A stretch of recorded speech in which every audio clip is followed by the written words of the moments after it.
Hey, what's going on, everybody? It's Kramer back from spookypoker.com, and today I'm going to be telling you about a poker micro stakes cash game strategy. And so the purpose of this video is to give you some solid numbers to where you can just start off and you can know that you're at least in the ballpark of a winning strategy. And so, the way that I'm looking at it is if, say, like my brother or some guy off the street is like, hey man, how do I start beating the micros right away? Hold'em, that is.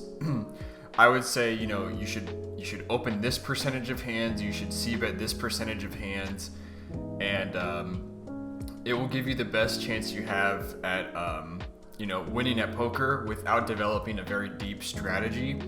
And I think this is actually good because when you're starting off, having a very deep strategy is just simply going to be too overwhelming, but you do need to get experience. So I think this is a great place to start off for a lot of people.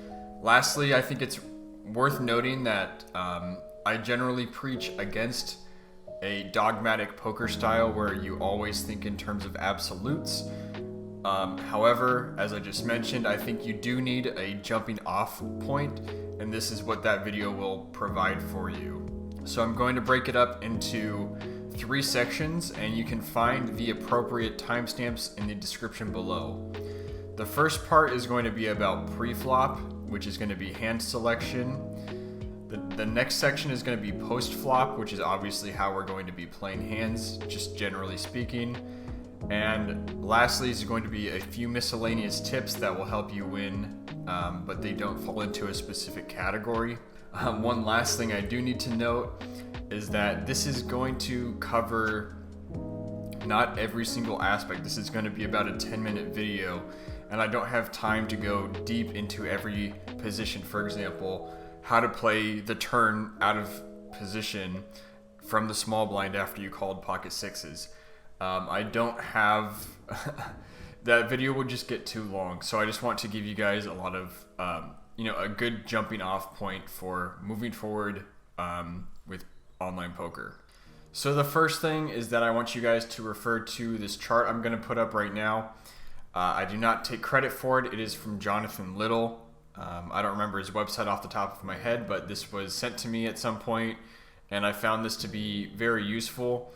And I think it's a great place to start off. So what I want you guys to do is to download this poker chart and have it on the side of your screen while you're playing. So if you have 2 monitors, play on one monitor, have this on the other side, on the other monitor. And I want you to follow this quite strictly so you can develop a strong intuition for what kinds of hands you should be opening while playing poker. I think that's a big flaw that a lot of people have. And one of the reasons I started off doing very well in poker is because I read a Daniel Negreanu book, which told me about pre-flop selection, which served me quite well. But that point aside, I do want you guys to check out this resource and keep it open and study it while you're playing and try to adhere to the opening strategy and the principles in there. Next thing is that it's worth noting that it may take you, depending on your experience level with poker, it may take you several weeks of playing before you can develop a strong intuition. That is okay. So I don't want you guys to feel stupid or something if you have to keep looking back and forth for like 2 weeks. You're just like looking back and forth trying to figure out what kind of hands you should be playing. It's okay if you have to keep referring to it. At some point, I promise you will get a very good intuition for it, and it will serve you very well. So the next thing, the second part about pre-flop, we're going to talk about re-raising. So this includes 3 bets and 4 bets and beyond. So I want you guys to 3-bet at about 10% of hands. I'm going to put those hands on the screen right now. So this is approximately the top 10% of hands, according to my vague understanding of Flopzilla. But what I want you guys to be doing is three betting about 10% of hands when you are opening, or when you are in later position than the opening player. Now, it is worth mentioning, as I already said, that you should not you know, this is a general strategy and a jumping off point, and you may have to adjust, but as I mentioned, I'm just giving you guys some numbers to start out with. So you can look at this chart, or you can download Flopzilla for yourself and look at these charts by yourself. And you can start 3-betting at about 10% of hands. Personally, I 3-bet a lot more than that, but I'm a lot more experienced than someone who might be watching this video. So again, start off by 3-betting about 10% of hands and adjust as you go. You're so just crazy. About you.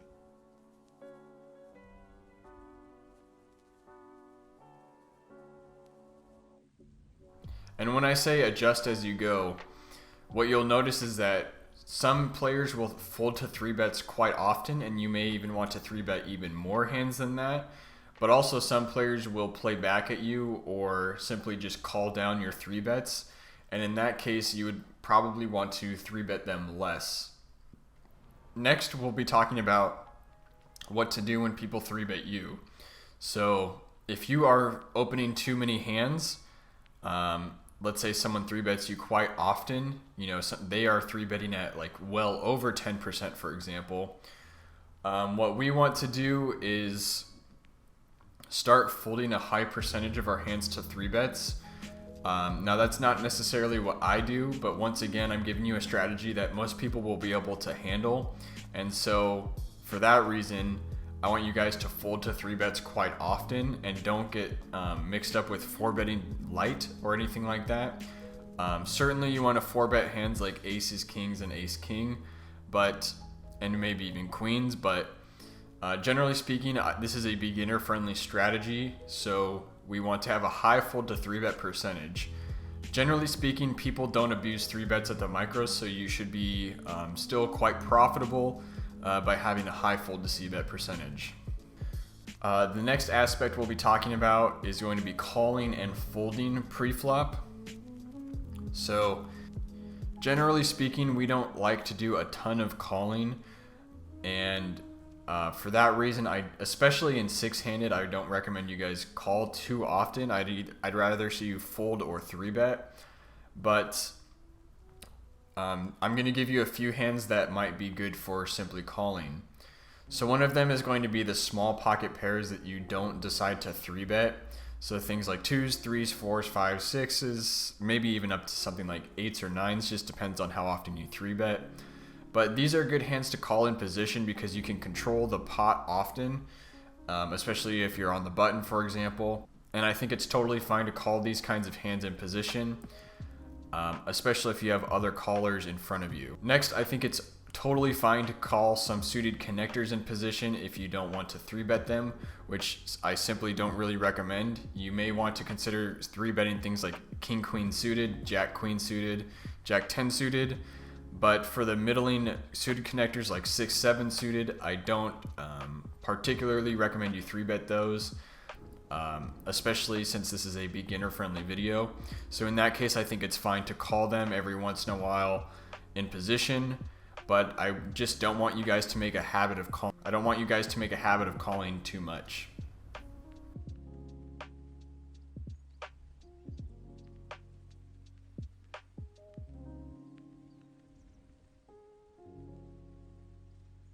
Continuing the trend with talking about calling, I only want you guys to call hands that are very easy to play when you're out of position. So this is especially true in the blinds.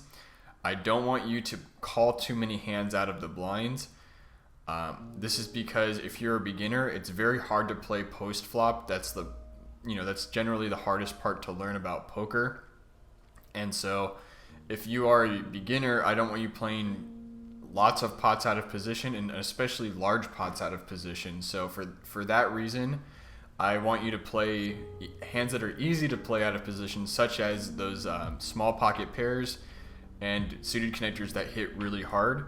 And for example, if you have a suited connector that just barely makes bottom pair and nothing else, I think it's totally fine to just check fold those kinds of hands. Now I'll be addressing specifically the blinds.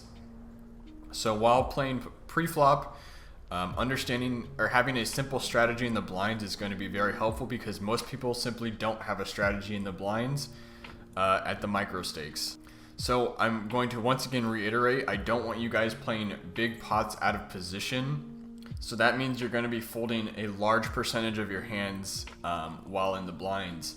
So this might sound crazy to some people, but if I have a hand in a situation where I might have an aggressive player in the big blind and I'm in the small blind and someone raises, I might fold something as strong as pocket sixes, pocket sevens, pocket eights. And the reason for this is if we have an aggressive player on our left in the big blind, we don't want to incentivize them to be 3-betting, and then we get stuck in these big pots with hands that don't connect very often. So for that reason, I want you guys to play quite tight out of the small blind and fold a lot of hands, like even king jack offsuit. I think it's totally fine to just fold that. And if you're on the more conservative side, you could even simply fold king queen offsuit, things like this. And conversely, if you're going to play these hands, I want you guys to be 3-betting them. And the reason for that is what I've been talking about is we don't want to be playing these big pots out of position in general, but it's even worse to play them without the betting lead because it's just one more disadvantage that we don't want to deal with. So if you have a big hand, say pocket 10s or better, maybe pocket 9s or better, I would like to see you guys 3-betting. And if you're going to 3-bet, I usually want to see about a 4x sizing. And the reason for that is we want to give them a fairly bad price to call, and we just want to make sure that our hand range looks very strong. So this is going to be post flop, and I'm going to keep this a little bit shorter because I don't want to overwhelm you in this video. Again, I'm trying to keep this video kind of short and just give you some like good jumping off points. So one important statistic that we're going to be looking at while playing post flop is going to be c-bet percentage. I want you guys to c-bet at around 70%. Now, similar to 3-betting, this number will vary as people play differently, but a good starting percentage is 70. Also, when we c-bet and someone, for example, check raises us or donk bets into us, I want you guys to just give a lot of respect and not overplay your hands. Again, this is because this is a beginner-friendly strategy and I don't want you guys getting into very complicated situations right off the bat. Next, to address turns. So it's going to be very simple on the turn. I don't want you guys to barrel, and barreling means you just keep betting even when you don't have a made hand. I don't want you to barrel unless you have very strong equity, something like 40% or better. Similarly, I want you guys to always bet your value hands. So if you have a strong hand, something like a set, an overpair, top kicker, 2-pair, generally speaking, I want you guys to always value bet these hands. And when I'm value betting in the micros, I think a good value bet size is generally around 50%. Naturally, as I keep mentioning, there are lots of different options within poker, of course. But just to give you guys a point to jump off of, let's just say you should value bet for about 50% of pot. Now we'll have some very simple river strategy. The first thing I'll say is do not be inclined to bluff if you missed your draws. So when I was talking about the turn just a second ago, I said it's okay to barrel if you have very strong equity. But if you end up missing on the river, I don't want you guys to just barrel all of your draws all the time, all the way through. This is how you start losing money quickly and not having a good reason for doing things. This is a trap that I fell into when I first started playing poker, and I don't want you guys to do that as well. So I'm just going to say don't barrel the river when you've missed your draws. Next, if you are confident you have the best hand, let's say you still have an overpair that on a pretty dry board, I still want you to bet for value. That's pretty simple, especially with something like a set or a straight. If you have these strong hands, I do want you guys to bet for value. And then the other note regarding the river is that at the micros, if someone bombs the river at you, bombing meaning like they bet really big, like 3/4 of the pot, or overbet the pot, go all in, something like this. I would say at the micros they have it like 90% of the time. So just give them a lot of respect unless you also have a very, very strong hand. Otherwise, value betting is fine, but if you get check raised by someone who doesn't seem too out of line, I usually just give them a lot of respect. Now I'm going to be talking about a few miscellaneous tips that will help you continue to make money while playing at the micros. So for one, I recommend you guys have at least 20 buy-ins. And so what that means is if you're playing at something like 5NL, so 2 cent, 5 cent, no limit hold'em, I want you guys to have at least $100 in your account.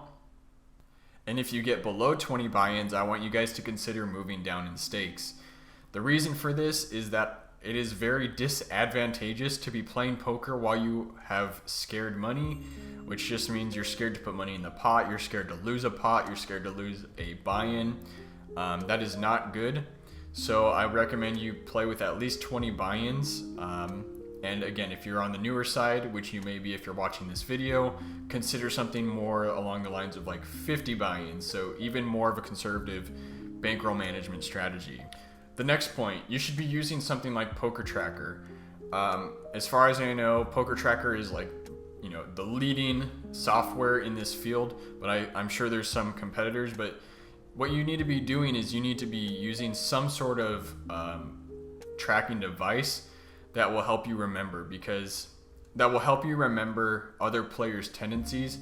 Because if you're playing even just 2 tables, there's a lot of information that's going on that you simply will not either see or you will not remember.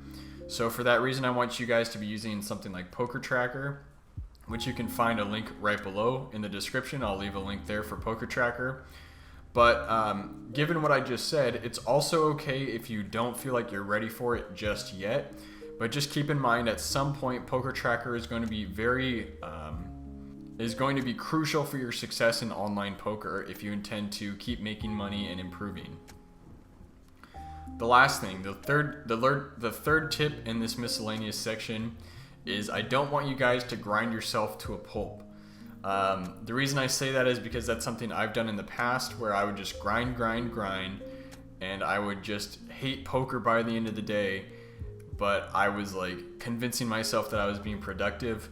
I really don't want you guys to do that. I don't want you to try to make this your full-time job right away or anything like that. I want you to take a lot of breaks while you're playing. I want you to enjoy the game, and just focus on, again, just enjoying the game and trying to make money, and simply just don't grind yourself to a pulp. And the last point about that is it's okay to hit and run, especially when you're new. So when you first start out, it's a really big deal whether you go up or down. You really don't have the emotional fortitude to handle a big loss. I don't want you guys to like lose 3 buy-ins on your first session. So for example, if you come up a buy-in by winning a flip and your heart's pounding, you're like, that was crazy. It's okay to take a break. It's okay to hit and run when you're new. I think that is totally fine.